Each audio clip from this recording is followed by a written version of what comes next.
the good news, this book celebrates queer voices. The bad news, there are lots of people around our world who are queer and who can't be heard, and in some cases can't even live safely. So I would just invite us all, when we go away from here, to give a little bit of thought to the beauty of the book and to the opportunity to do something about that. So the book came about as us wanting to create a legacy, a permanent legacy, after hosting the British Museum's touring exhibition of the name Desire, Love, Identity, exploring LGBTQ histories. So rather than just having another temporary exhibition, we wanted to be able to have something that was part of a permanent legacy following that. So we've worked with Nikki and Victoria from Global Wordsmiths before on a number of projects previously funded by the Heritage Lottery Fund. This time around we had funding for the Arts Council England, and we wanted to do something creative, and we wanted to work with our local LGBTQ community. We got 45 participants on the very first introductory workshop, and we maintained that volume of participants, which was absolutely amazing. And each one did amazingly wonderful storytelling of their personal experiences of growing up, of coming out, of being bullied, and it's culminated in this incredibly powerful, emotive, joyous book of a number of stories from different people's backgrounds, different eras, different decades, different experiences, and it will take you on a journey. It will make you laugh, it will make you cry, but it's incredibly powerful and emotive stories. I hope that the anthology itself provides a voice to other people, other people's LGBT experiences. The most important thing for me is that it brings people together and brings that community together, not just the LGBTQ community, but the writerly community within that as well. It's really important to find your tribe in life, and I felt like I found a little bit of a tribe through this. Only now I share my age with that most wicked clause. I realise that badges don't belong in the bottoms of drawers.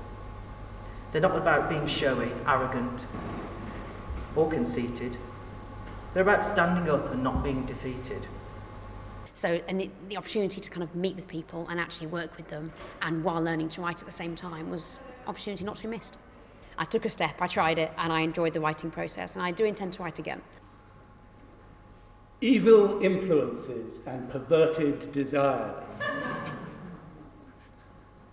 An adult novel that unmasks the stark reality of the twilight world. This difficult, painful theme. A novel of unusual interest. One of my favourites. G smiled at the blandly dressed florist behind the counter. Morning. I received a text saying my delivery of 12 individually wrapped, mixed colour roses was ready to be collected. Oh yes, we finished them this morning for you. They're quite special. She's a lucky girl for sure. Demolition Crew playground, pathetically small now. Then a hungry jungle. Violence, practised crafty innocence there. Kicked shins, punched hard in the inconvenient shadows.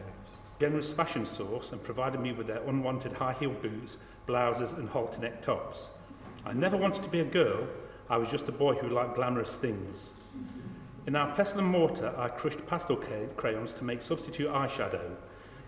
This is called badges. I never wore badges. I'm not quite sure why. They're too look at me, maybe I'm shy. Never the ones that said, it's my birthday today. They were somehow too obvious and gave me away. And then came those that proclaimed how far I'd swam. But I never gave a damn, because that's not who I am. No brand, no band, no symbol or sign, ever worth pinning because the voice wasn't mine.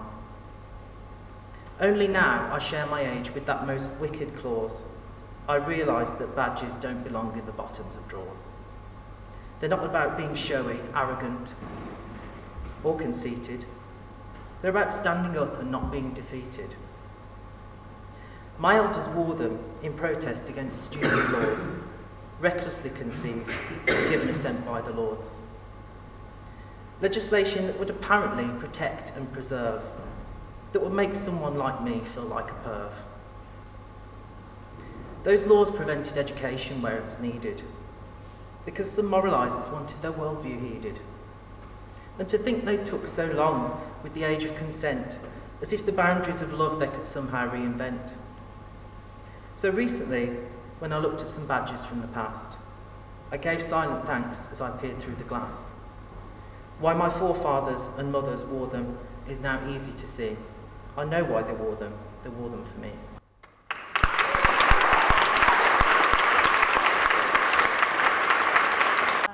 And to the museum, and something about a camera.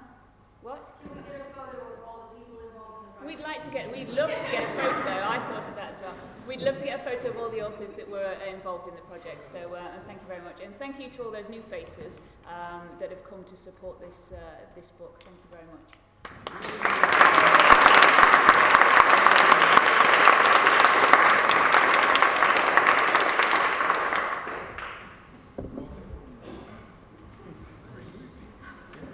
And Ryan, smile.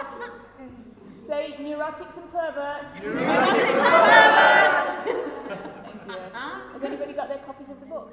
That's it.